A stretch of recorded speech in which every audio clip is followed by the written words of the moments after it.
Good afternoon to everyone from the U.S. Department of State's Africa Regional Media Hub. I welcome our participants logging in from across the continent and thank all of you for joining us. Today, we are very pleased to be joined by U.S. AF Africa Commander General James B. Hecker and Zambia Air Force Commander Lieutenant General Oscar Nyoni as part of the Association of African Air Forces African Air Chiefs Symposium 2025. General Hecker and Lieutenant General Nyoni will discuss the U.S. commitment to partnerships with African nations and the efforts to operationalize the AACS. We will begin today's briefing with opening remarks from General James B. Hecker and Lieutenant General Oscar Nyoni, and then we will turn to your questions. We will try to get to as many of your questions as we can during the briefing. So I'd like to invite our panelists now to deliver their opening remarks. General Hecker. Okay, well, thank you first for the opportunity.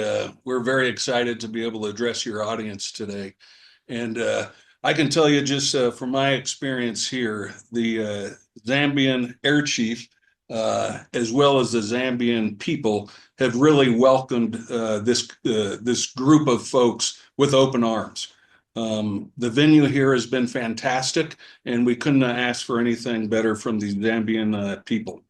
Let me just kind of tell you a little bit about what this conference is about. First of all, the conference is called ACTS, which is the African Air Chief Symposium. This is the 14th time that we've held such a meeting, and this occurs pretty much on a yearly basis. And it's composed of the Association of African Air Forces.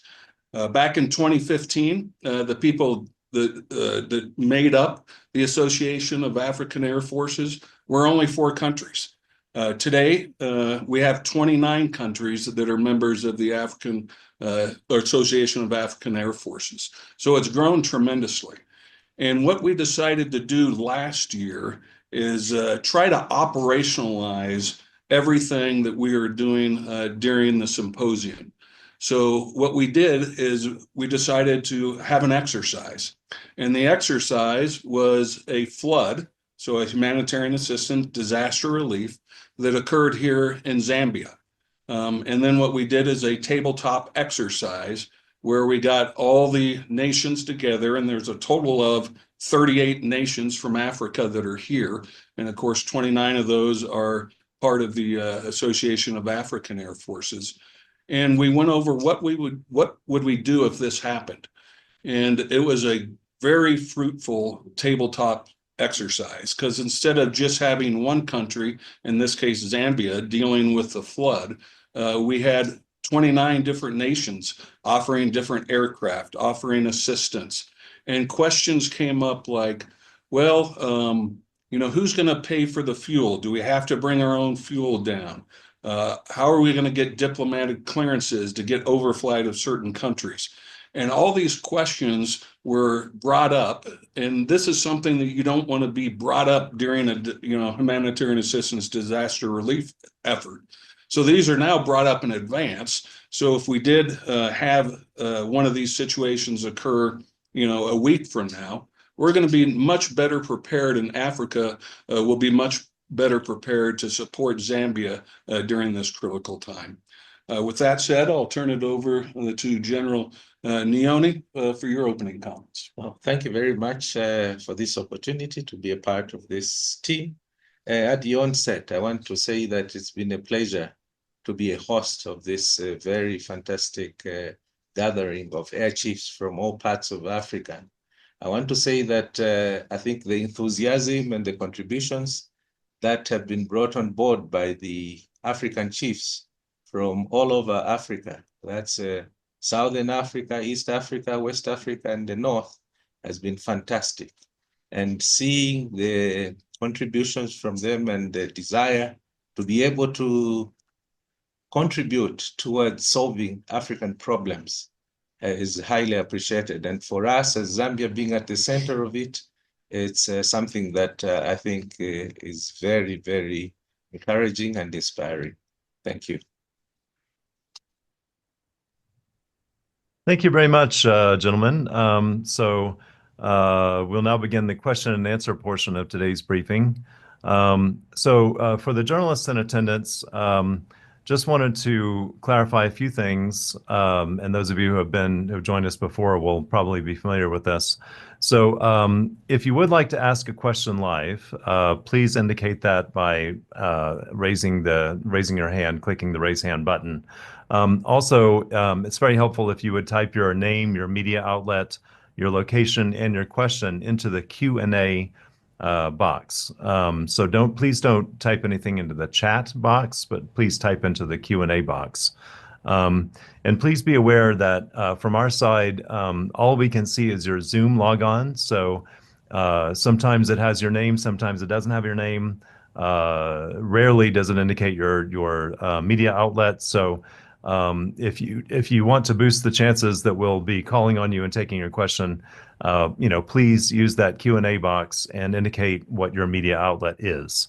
And then, as always, we'd like for you to please limit your question to the topic of today's briefing, which is the U.S. commitment to partnership with African nations and the efforts to operationalize the Air Chiefs Symposium, African Air Chiefs Symposium 2025. First question comes from Mr. Kamel Mansari of the Jeunes Indépendants in Algeria. And the question is, will the AACS Symposium be addressing this year's issues and conflicts in the African continent, like, for example, the civil war in Congo and in Sudan? So I'd like to ask our panelists if they can reply to that question, please. No, it won't. We are strictly here at the African Air Chief Symposium concentrating on a humanitarian assistance disaster relief. We are not getting into the political realm during this conversation, and we're going to concentrate on humanitarian assistance disaster relief.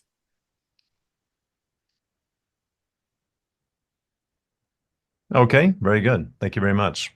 We have another question, and this is related to the hosting of the AACS. I understand that the co-hosts of the African Air Chief Symposium changes each year. How has the partnership with Zambia been this year? And maybe you could speak a little bit to the operation of hosting the AACS and how those decisions are made. I'll do the first part of that, and then I'm going to hand it over to the host. So I just want everyone to know this is an African-led operation. So the host is, in this case, Zambia and General Nyoni. I am the co-host for this, and he is the host. So I'll let the host speak to that. Yeah, it's been a wonderful experience hosting the African Air Chiefs Symposium because this symposium has brought together Air Force chiefs from across Africa. And the start of it has shown that the chiefs that have come for the symposium are all eager and desirous to contribute towards making this symposium a success. And of course, further operations successful. And this has been seen from their contributions in the positive sense. And so I think it's been exciting because logistically, I think we've tried to meet all the requirements and also creating space for the discussions and an environment that is suitable and accommodating to everybody present. And I think so far it's been a wonderful experience. All right, thank you very much. Pearl Matibe of Premium Times has her hand up. Pearl, we can open your mic if you'd like to ask your question to the panelists. Thank you very much, Johan. I appreciate the opportunity. I'd like to find out if you could speak to the scale of the event. I know you talked about, going back the year when it was first established.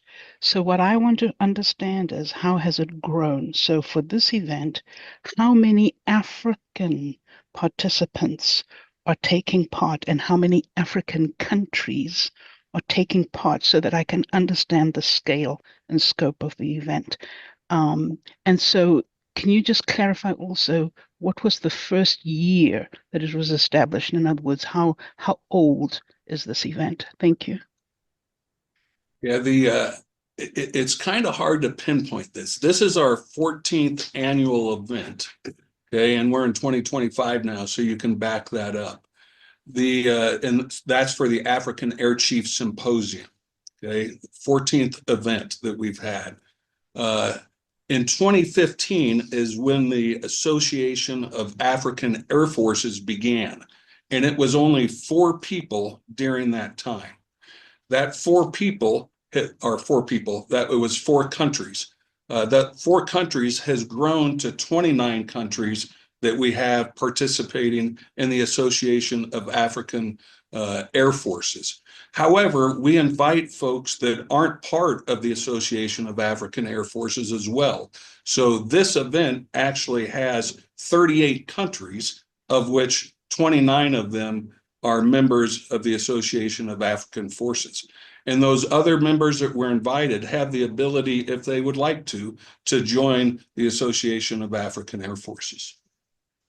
Yeah, exactly. I think that, like I said earlier, 29 member states have attended, and we are hoping that by the close of this conference, maybe 1 or 2 more may add on to the number.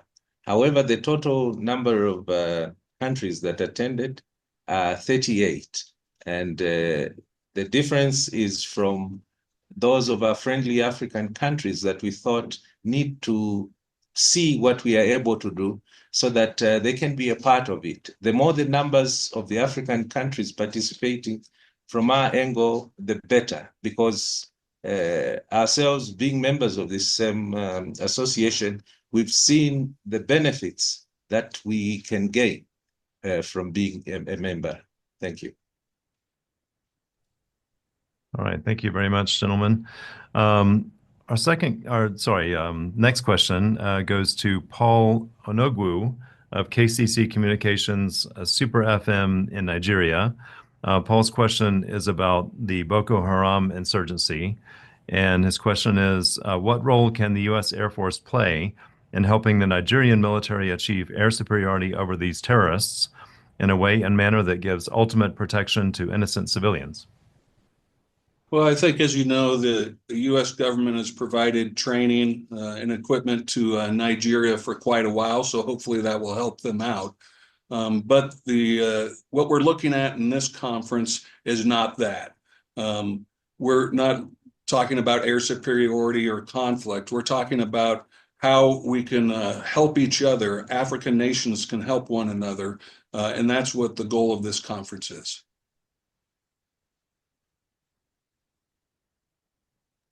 All right, thank you very much. Next question, it's on a related topic. Many of the nations participating are facing threats like terrorist groups operating inside their borders.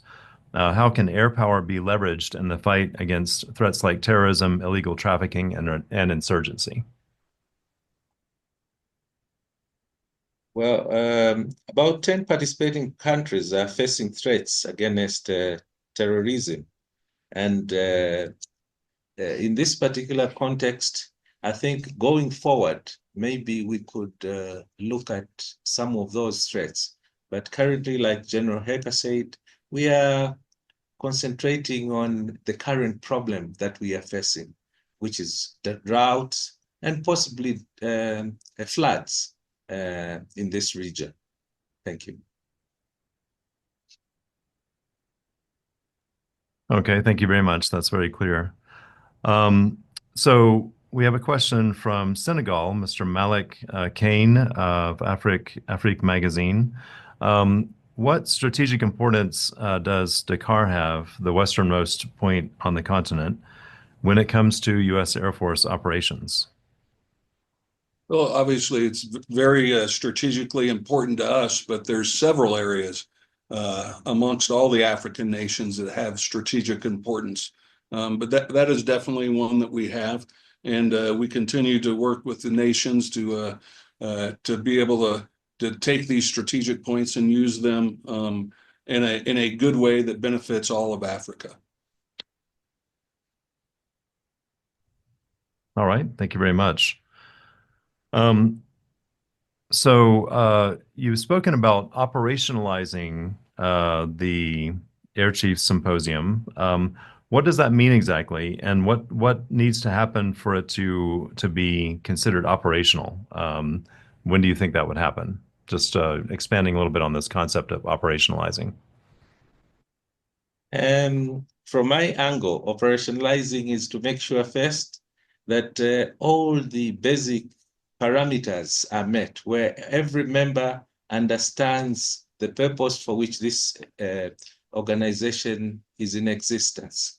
And so once everybody understands it, then means that we can operate more effectively and more efficiently. And that is the stage that we are almost concluding now.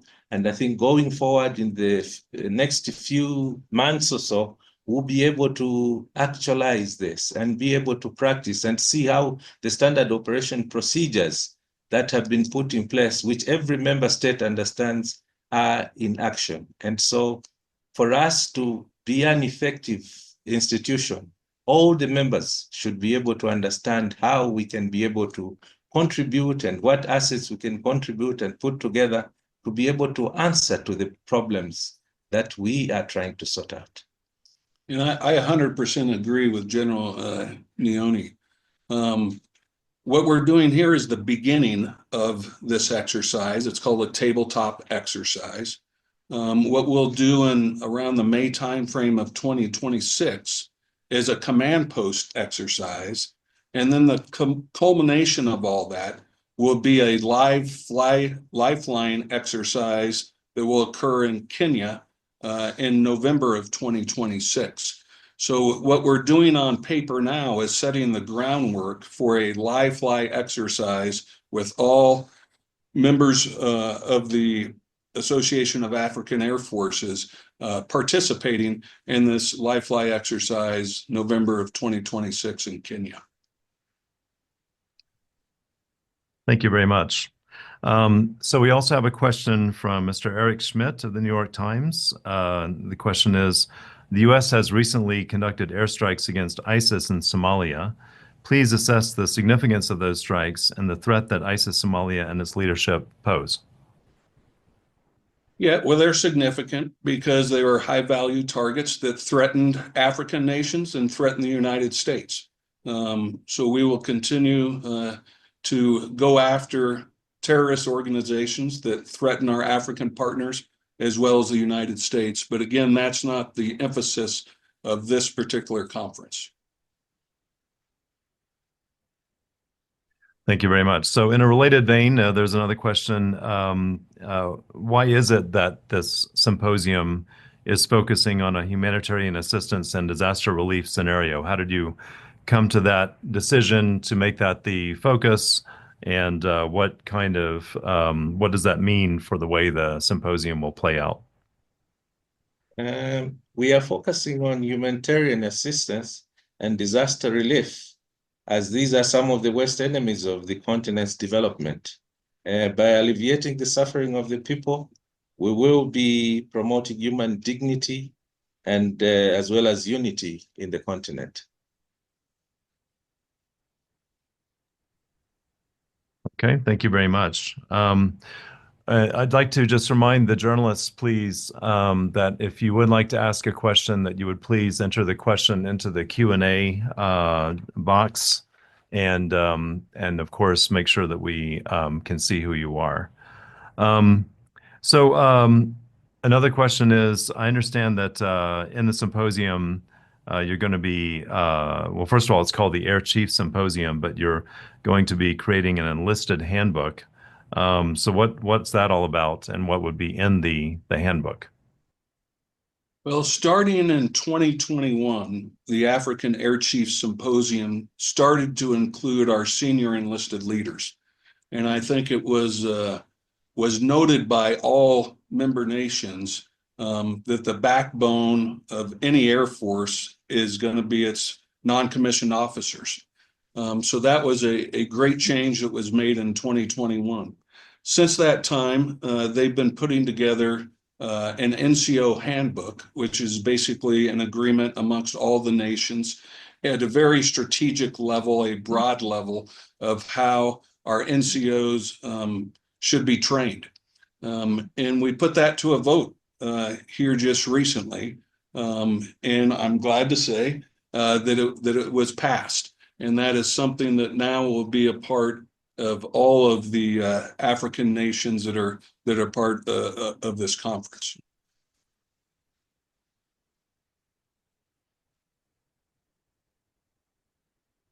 All right, thank you very much.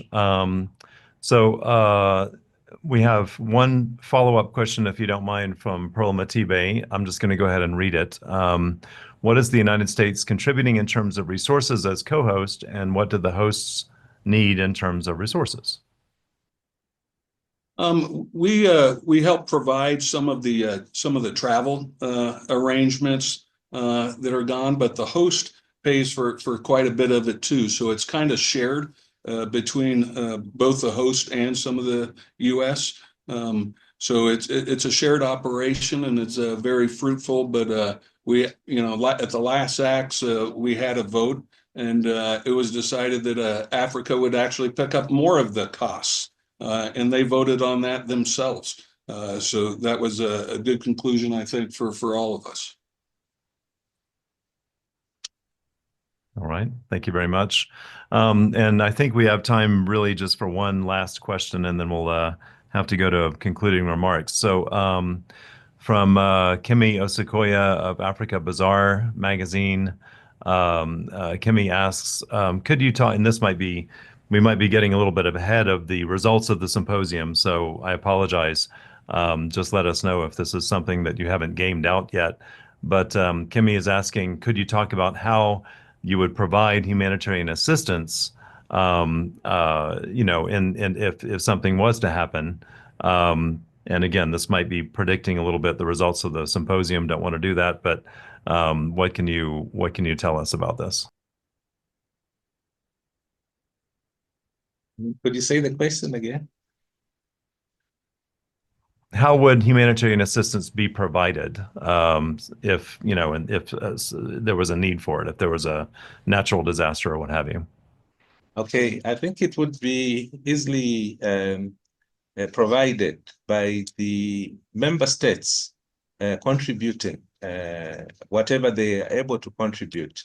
That is in form of foodstuffs, logistics, supplies, and also the aerial vehicles that would be participating in this same support. Remember, we are an Air Force. We are Air Force that have come together.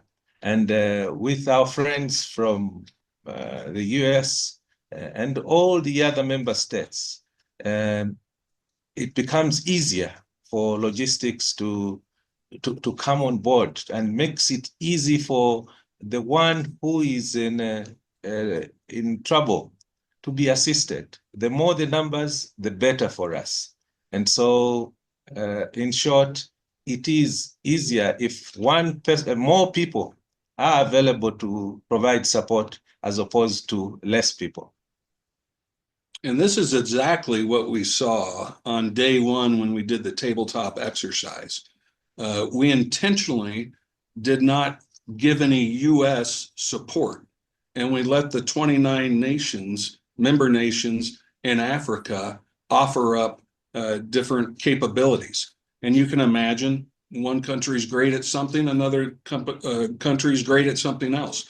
But the influx of having 29 nations together talking, Zambia saying, here's what I need, the other saying, here's what I can give you, and somebody else saying, well, I can fly it for you, definitely helped that.